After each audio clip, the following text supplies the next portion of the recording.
Hello friends, मैं अंकुर कुमार स्वागत करता हूं आपका यूट्यूब चैनल मेकड्रीम करियर में। तो दोस्तों, हम लोग क्लास 6 का ज्योग्राफी देख रहे थे, जिसमें हम लोग चैप्टर 1 को पढ़ रहे थे। जो हमारा चैप्टर का नाम है सौरमंडल में पृथ्वी, तो उसी का हम लोग कुछ चर्चा कर चुके थे। तो हमारा जो भी शेष बचा हुआ पोर्शन है उसको आज हम लोग कंप्लीट करेंगे। ठीक है, तो हम लोग कुछ कुछ ग्रह वगैरह के विषय में जान रहे थे, जिसमें हम लोग को सारा ग्रह का चर्चा किए थे। तो हम बताने जा रहे थे उस दिन कि ग्रह को एक सीरीज़ में, मतलब सीरियल वाइज ट्रिक के थ्रू याद कैसे रखें। तो आइए उसी ट्रिक को आज हम लोग कंटिन्यू करेंगे और देखेंगे कैसे याद रखना है। देखिए, हम क्या बोल रहे थे कि दिन पर आधारित है ये सारे ग्रह का नाम, मतलब दिन का नाम पर ये सारे ग्रह का नाम आधारित है। जैसे हम जानते हैं कि हमारा दिन स्टार्ट होता है सोमवार से। सोम, मंगल, बुध, गुरु, शुक्र, शनि, रवि, इसी तरह से। ठीक है, तो उसी तरह हम जानते हैं कि सूर्य का जो सबसे नज़दीक ग्रह है वो हमारा है कौन सा? बुध ग्रह है। कौन सा? बुध। उसके बाद है फिर शुक्र, फिर है पृथ्वी, फिर मंगल, फिर उसी तरह बृहस्पति, शनि, यूरेनस और नेपच्यून। यूरेनस और नेपच्यून को अरुण और वरुण भी बोला जाता है, ध्यान में रखना। ठीक है, तो आइए देखते हैं एक एक करके। जैसे हम जानते हैं कि बुध से अगर हम स्टार्ट करें, किससे? बुध से। तो देखिए, बुध के बाद क्या आता है? गुरु, गुरु के बाद शुक्र। ठीक है, मतलब एक एक करके अल्टरनेट लेंगे। पहले बुध लेंगे, फिर गुरुवार को छोड़ देंगे, फिर शुक्रवार को लेंगे, फिर शनिवार को छोड़ेंगे, फिर रविवार लेंगे, फिर सोम छोड़ेंगे, फिर मंगल लेंगे। ठीक है, तो बुध हो गया, शुक्र हो गया। अब क्या करेंगे? शनि को छोड़ेंगे और रवि लेंगे। ठीक है, इसी तरह फिर सोम को छोड़ेंगे और क्या लेंगे? मंगल लेंगे। क्या? मंगल। ठीक है, तो इसी तरह अगर देखते हैं, जैसे बुध है, बुध के बाद क्या आया? शुक्र। एक छोड़े तो मतलब बुध के बाद गुरु को छोड़ दिए, फिर आया शुक्र। शुक्र के बाद शनि को हम क्या करेंगे? छोड़ देंगे। शनि के बाद क्या बचा? रवि। और रवि को ही क्या बोलते हैं? पृथ्वी बोलते हैं। क्या? पृथ्वी। ये थोड़ा सा चीज़ आप हम लोगों को याद रखना होगा कि रवि को क्या बोलेंगे? पृथ्वी। और रवि के बाद क्या आता है? सोम। सोम को क्या करेंगे? छोड़ देंगे। उसके बाद जो आएगा मंगल, तो मंगल को हम लोग देखेंगे। अब मंगल ग्रह हो गया हमारा चौथा ग्रह। इसी तरह मंगल के बाद आता है बुध, तो फिर से क्या करेंगे? बुध को छोड़ देंगे। और बुध के बाद क्या आता है? गुरु। तो गुरु को पकड़े हुए रहेंगे। और गुरुवार को ही बृहस्पतिवार भी बोला जाता है, आप लोगों को पता होगा शायद। तो मंगल के बाद कौन सा ग्रह है? बृहस्पति ग्रह है। ठीक है, अब बृहस्पति के बाद क्या आता है? शुक्र आता है। तो शुक्र को छोड़ेंगे और शुक्र के बाद फिर क्या आता है? शनि। तो शनि को देखेंगे। अब शनि आ गया हमारा। फिर शनि के बाद क्या आता है? सोम, सॉरी रवि। रवि को छोड़ेंगे, फिर सोमवार। सोम को यूरेनस यानी कि अरुण। और फिर मंगल को छोड़ेंगे, बुध। बुध को फिर से क्या? नेपच्यून। इस तरह करके हम लोग याद रखेंगे। जैसे एक एक अल्टरनेट लेंगे, जैसे बुध लेंगे, बृहस्पति छोड़ेंगे, शुक्र लेंगे, फिर शनि छोड़ेंगे, रवि लेंगे और रवि को पृथ्वी। फिर सोम छोड़ेंगे, मंगल लेंगे, फिर बुध छोड़ेंगे, बृहस्पति लेंगे, फिर शुक्र छोड़ेंगे, शनि लेंगे, फिर रवि छोड़ेंगे, सोम लेंगे और सोम को ही यूरेनस बोलेंगे। क्या? यूरेनस। इसी तरह फिर मंगल छोड़ेंगे और बुध लेंगे और बुध को फिर से क्या बोलेंगे? नेपच्यून बोलेंगे। तो इस तरह से आप लोग याद रख सकते हैं। ठीक है, आगे बढ़ते हैं। देखिए, बोल रहा है कि आसमान में दिखने वाला चंद्रमा एक उपग्रह है। यह हमारी पृथ्वी का सहचर है तथा इसके चारों ओर चक्कर लगाता है। क्या बोल रहा है? कि आसमान में जो दिखता है हमें चंद्रमा, यह एक क्या है? उपग्रह है। किसका? हमारा पृथ्वी का उपग्रह है। ठीक है, जिस प्रकार हमारा पृथ्वी ग्रह है, उसी तरह चंद्रमा क्या है? पृथ्वी का उपग्रह है। हमारी पृथ्वी के समान 7 अन्य ग्रह हैं जो सूर्य के प्रकाश एवं ऊष्मा प्राप्त करते हैं। उनमें से कुछ के पास अपने चंद्रमा भी हैं। ठीक है, मतलब जिस प्रकार से हमारे पृथ्वी के पास अपना चंद्रमा है, अपना उपग्रह है, उसी प्रकार से और बहुत सारे ऐसे ग्रह हैं, 7 मेनली इसी तरह के ग्रह हैं, जिनके पास भी क्या? अपना चंद्रमा है। अब आइए एक एक करके हम सारा टॉपिक को देखते हैं। जैसे सौरमंडल को हम देखते हैं। किसको? सौरमंडल को। तो बोल रहा है सूर्य जो है 8 ग्रह, उपग्रह तथा कुछ अन्य खगोलीय पिंड जैसे क्षुद्र ग्रह एवं उल्का पिंड मिलकर सौरमंडल का निर्माण करते हैं। सौरमंडल का निर्माण किन किन चीज़ों से होता है? तो सूर्य से, 8 ग्रह जो हम लोग जान चुके हैं उनसे, फिर कुछ उपग्रह जैसे हमारा क्या है? चंद्रमा उपग्रह है, इसी तरह से उपग्रह, और कुछ अन्य खगोलीय पिंड जैसे क्षुद्र ग्रह वगैरह जो होते हैं। क्षुद्र ग्रह क्या होते हैं? बहुत सारे छोटे छोटे ग्रह। ठीक है, और क्या बोल रहा है कि इन्हीं सारे चीज़ों से सौरमंडल का निर्माण हुआ है। उसे हम सौर परिवार का नाम देते हैं, जिसका मुखिया सूर्य है। इन लोगों का मुखिया कौन है? सूर्य। मतलब सबसे मुख्य इनमें से कौन है? सूर्य है।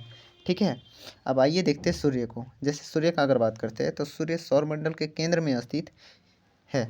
सूर्य कहाँ है? सौरमंडल का सबसे मध्य में स्थित है। यह बहुत बड़ा एवं अत्यधिक गर्म गैसों से बना है। हम लोग जानते हैं कि सूर्य जो है सो काफ़ी गर्म गैसों से बना हुआ है। इसका खिंचाव बल इससे सौरमंडल को बांधे रखता है। इसका खिंचाव बल क्या करता है? इसको सौरमंडल से बांधे हुए रखता है। बोल रहा है सूर्य जो है सो सौरमंडल के प्रकाश एवं ऊष्मा का एकमात्र स्रोत है। सूर्य जो है सो क्या है, सौरमंडल के लिए प्रकाश एवं ऊष्मा का एकमात्र स्रोत है। मतलब सौरमंडल जो है सो प्रकाश और ऊष्मा कहाँ से प्राप्त करता है, सूर्य से। लेकिन हम इसकी अत्यधिक तेज ऊष्मा को महसूस नहीं करते हैं, क्योंकि सबसे नज़दीक का तारा होने के बावजूद यह हमसे बहुत दूर है। बोला जा रहा है कि सूर्य के पास अपनी काफ़ी ज़्यादा ऊष्मा है, लेकिन हम फिर भी उसे अच्छी तरह से पूरा उसका हीट को महसूस नहीं कर पाते। क्यों? क्योंकि ये हमारा पृथ्वी से तो सबसे नज़दीकी तारा यही है सूर्य, लेकिन फिर भी ये काफ़ी ज़्यादा दूर है। ठीक है, सूर्य पृथ्वी से लगभग 15 करोड़ किलोमीटर दूर है। कितना दूर है? 15 करोड़ किलोमीटर। इस चीज़ को ध्यान में रखेंगे, कितना दूर है? 15 करोड़ किलोमीटर। आइए आगे बढ़ते हैं। अब हम लोग देखेंगे किसको, ग्रह को। जैसे हमारे सौरमंडल में 8 ग्रह है, जिसका चर्चा हम लोग कर चुके हैं। सूर्य से दूरी के अनुसार वे है Budh, Shukra, Prithvi, Mangal, Brihaspati, Shani, Uranus, Neptune. Uranus और नेपचून को अरुण वरुण भी बोला जाता है, हर बार बोल रहे, ध्यान में रखना है। ठीक है, अब देखिए, सूर्य से उनकी दूरी के अनुसार अंग्रेजी में ग्रहों के नाम याद रखने का आसान तरीका है। ठीक है, इसका भी एक ट्रिक बनाया गया कि my very efficient mother just serve us nuts. ठीक है, तो ये इंग्लिश में ट्रिक है, हम हिंदी में आप लोगों को बता चुके हैं।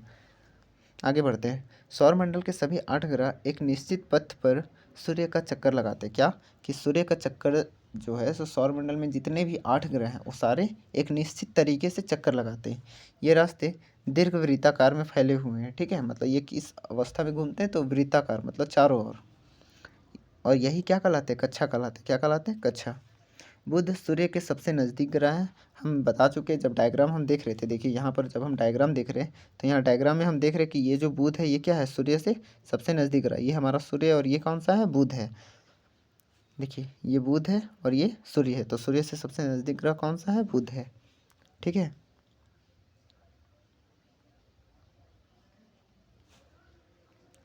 क्या बोल रहा है कि बुध सूर्य के सबसे नज़दीक ग्रह है। अपनी कक्षा में सूर्य के चारों ओर एक चक्कर लगाने में इसे केवल 88 दिन लगता है। बुध ग्रह को सूर्य का एक चक्कर लगाने में कितना टाइम लगता है, तो 88 दिन लगता है। शुक्र को भी पृथ्वी का जुड़वा ग्रह माना जाता है। शुक्र को भी पृथ्वी का जुड़वा ग्रह माना जाता है, क्योंकि इसका आकार एवं आवृत्ति लगभग पृथ्वी के समान ही है। अब एक क्वेश्चन यहाँ से भी आप लोगों का आ सकता है एमसीक्यू में कि पृथ्वी के का जुड़वा ग्रह, पृथ्वी का जुड़वा ग्रह किस ग्रह को कहा जाता है, तो कौन आंसर क्या होगा, शुक्र होगा। आंसर क्या होगा, शुक्र होगा। अभी तक प्लूटो भी एक ग्रह माना जाता था, परंतु अंतर्राष्ट्रीय खगोलीय संगठन ने अपनी बैठक अगस्त 2006 में यह निर्णय लिया कि कुछ समय पहले खोजे गए अन्य खगोलीय पिंड जैसे 2003 UB313 सीरस तथा प्लूटो बौने ग्रह कहे जा सकते हैं। मतलब बोला जा रहा है कि प्लूटो जो है सो एक इतना छोटा ग्रह था, इतना छोटा ग्रह था कि इसे ग्रह की उपाधि, मतलब ग्रह की श्रेणी में नहीं रखा गया। और ये डिसीजन कौन लिया, मतलब कहाँ लिया गया, तो अंतर्राष्ट्रीय खगोलीय संगठन ने अपनी बैठक में लिया। और ये बैठक कब हुई थी, तो अगस्त 2006 में हुई थी। ठीक है, आगे बढ़ते हैं। बोल रहा है, अब आते हैं हम लोग अगला ग्रह पढ़ेंगे, पृथ्वी ग्रह। कौन सा, पृथ्वी ग्रह, जिस पर हम लोग रह रहे हैं। देखिए, सूर्य से दूरी के हिसाब से पृथ्वी तीसरा ग्रह है। मतलब अगर दूरी के हिसाब से देखें तो पृथ्वी जो है सो सूर्य से तीसरा ग्रह पर आता है। पहला आता है बुध, दूसरा शुक्र और तीसरा पृथ्वी। ठीक है, आकार में यह पाँचवा सबसे बड़ा ग्रह है। अगर हम इसका साइज़ के अनुसार से देखते हैं तो ये साइज़ के दृष्टिकोण से पाँचवा सबसे बड़ा ग्रह है। यह ध्रुवों के पास थोड़ी चपटी होती है। बोला जा रहा है कि ध्रुव के पास, मतलब दोनों ऊपर और नीचे देखें अक्षांश और देशांतर में, तो दोनों ध्रुवों के पास क्या होती है, थोड़ी चपटी होती है। यही कारण है कि इसके आकार को भू आभ कहा जाता है। क्या कहा जाता है, भू आभ। ध्यान में रखिएगा, क्या कहा जाता है, भू आभ। भू आभ का अर्थ है पृथ्वी के समान आकार। भू आभ का अर्थ क्या होता है, पृथ्वी के समान आकार। जीवन के लिए अनुकूल परिस्थितियाँ संभवतः केवल पृथ्वी पर ही पाई जाती है। मतलब जीवन व्यतीत करने के लिए सबसे अच्छा जगह अभी तक माना गया, तो कहाँ पर माना गया, पृथ्वी पर। पृथ्वी ना तो अधिक गर्म है और ना ही अधिक ठंडी। बोला जा रहा है कि पृथ्वी ना तो ज़्यादा गर्म है और ना ही ज़्यादा ठंडा। यहाँ पानी एवं वायु उपस्थित है, जो हमारे जीवन के लिए आवश्यक है। मीन्स इसका मतलब हम ये समझ सकते हैं कि विदाउट पानी और वायु का हम लोग जीवन व्यतीत नहीं कर सकते हैं। इसी कारण से पृथ्वी सबसे ज़्यादा अनुकूल पूर्वक है जीवन व्यतीत करने के लिए। क्यों? क्योंकि यहाँ पर पानी भी उपस्थित है और हवा भी उपस्थित है। बोल रहा है वायु में जीवन के लिए आवश्यक गैसें जैसे ऑक्सीजन मौजूद है। ठीक है, हम जानते हैं कि हम लोग मतलब क्या बोलते हैं, श्वास लेने के दौरान कौन सा गैस लेते हैं, ऑक्सीजन लेते हैं। ठीक है, और ऑक्सीजन कहाँ उपस्थित है, पृथ्वी पर उपस्थित है। इन्हीं कारणों से पृथ्वी सौरमंडल का सबसे अद्भुत ग्रह है, और यही सब रीजन के कारण पृथ्वी जो है सो सौरमंडल का क्या है, सबसे अद्भुत ग्रह है, मतलब सबसे अच्छा ग्रह बोल सकते हैं। ठीक है, अब बोल रहा है जीवन के लिए अनुकूल परिस्थितियाँ संभवतः केवल पृथ्वी पर ही पाई जाती है। सॉरी, ये लाइन हम लोग देख चुके हैं। ठीक है, आगे बढ़ते हैं। आगे बोल रहा है अंतरिक्ष से देखने पर पृथ्वी नीले रंग की दिखाई देती है क्योंकि इसकी 2/3 सतह पानी से ढकी हुई है, इसलिए इसे नीला ग्रह कहा जाता है। ठीक है, बोल रहा है कि अगर हम अंतरिक्ष से देखते हैं पृथ्वी को तो ये कुछ नीला कलर में दिखाई देता है, और नीला कलर में दिखाई देने का कारण क्या है कि अगर सपोज ये मेरा पृथ्वी है, ठीक है, पृथ्वी का अगर हम 3 भागों में बांटते हैं पृथ्वी को, ये सपोज 3 भागों में बांटते हैं, तो पृथ्वी का 3 भाग में से 2 भाग में क्या है, सिर्फ और सिर्फ पानी है, मतलब ये पूरा पानी है, और पानी थोड़ा सा नीला कलर में दिखाई देता है, जिसी के कारण से पृथ्वी क्या है, पूरा का पूरा अंतरिक्ष से देखने पर नीला दिखाई देता है। ठीक है, और यही नीला दिखाई देने के कारण क्या होता है,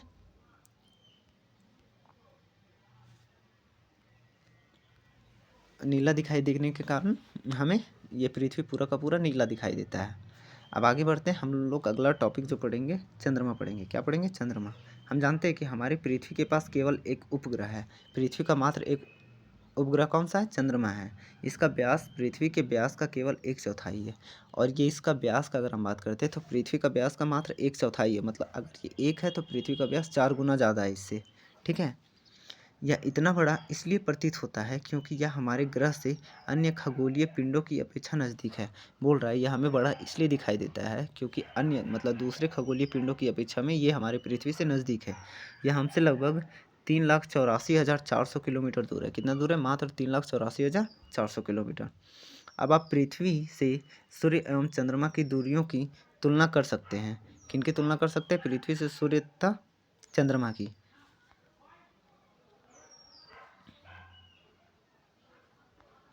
आगे बढ़ते हैं।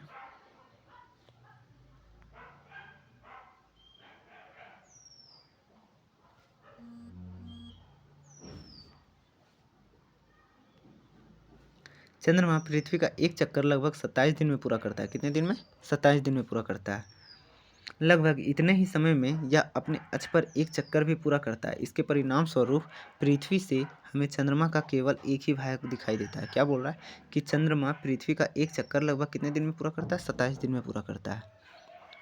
लगभग इतने ही समय में यह अपने अक्ष पर एक चक्कर भी पूरा करता है। इसके परिणाम स्वरूप पृथ्वी से हमें चंद्रमा का केवल एक ही भाग दिखाई देता है। चंद्रमा की परिस्थितियाँ जीवन के लिए अनुकूल नहीं है, मतलब चंद्रमा पर एक पेड़ तरीके से जीवन नहीं व्यतीत किया जा सकता है। इसकी सतह पर पर्वत, मैदान, गड्ढे हैं जो चंद्रमा की सतह पर छाया बनाते हैं। क्या करते हैं, मतलब हम देखते हैं कि कभी कभी चंद्रमा जो है, हम अगर रात में देखते हैं तो थोड़ा सा छाया जैसा दिखता है, मतलब कहीं कहीं छायांकित भाग जैसा दिखता है। तो इसके पीछे रीज़न क्या है, तो इसके पीछे रीज़न ये है कि चंद्रमा पर काफ़ी ज़्यादा पर्वत है, मैदान है, गड्ढे वगैरह है, जिसके कारण क्या होता है, छायांकित भाग हमें प्रतीत होता है। आगे बढ़ते हैं। अब देखिए, देखते हैं क्षुद्र ग्रह को। बोल रहा है तारों, ग्रहों एवं उपग्रहों के अतिरिक्त असंख्य छोटे पिंड भी सूर्य के चारों ओर चक्कर लगाते हैं। क्या बोल रहा है कि तारों, ग्रहों, उपग्रहों और इसके अलावा बहुत सारे छोटे छोटे पिंड भी क्या करते हैं, सूर्य के चक्कर लगाते हैं। इन पिंडों को ही क्षुद्र ग्रह कहते हैं। क्या बोलते हैं, इन्हीं सारे पिंडों को क्षुद्र ग्रह कहते हैं। ये मंगल एवं बृहस्पति की कक्षाओं के बीच पाए जाते हैं। ये कहाँ पाए जाते हैं, तो मंगल और बृहस्पति की कक्षाओं के बीच। जैसे देखिए, हम देखते हैं डायग्राम में,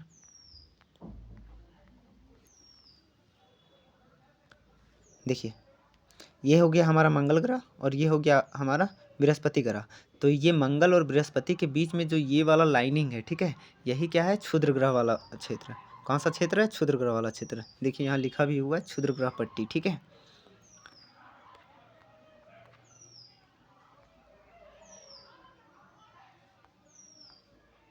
आगे बढ़ते हैं।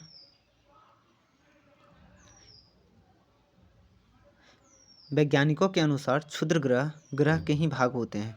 बोला जाता है कि जो क्षुद्र ग्रह है वो ग्रहों के ही भाग हैं जो कि बहुत वर्ष पहले विस्फोट के बाद ग्रहों से टूटकर अलग हुए हैं। बोल रहा है कि एक ऐसा टाइम आया होगा जब क्या हुआ है, ग्रह टूटे होंगे, और वही जब ग्रह टूटे होंगे तो किसका निर्माण हुआ होगा, क्षुद्र ग्रह का निर्माण हुआ होगा।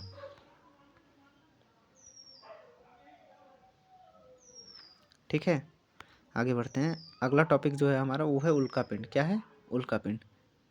देखिए ये सारे क्षुद्र ग्रह दिख रहे, आप देख सकते हैं। ठीक है,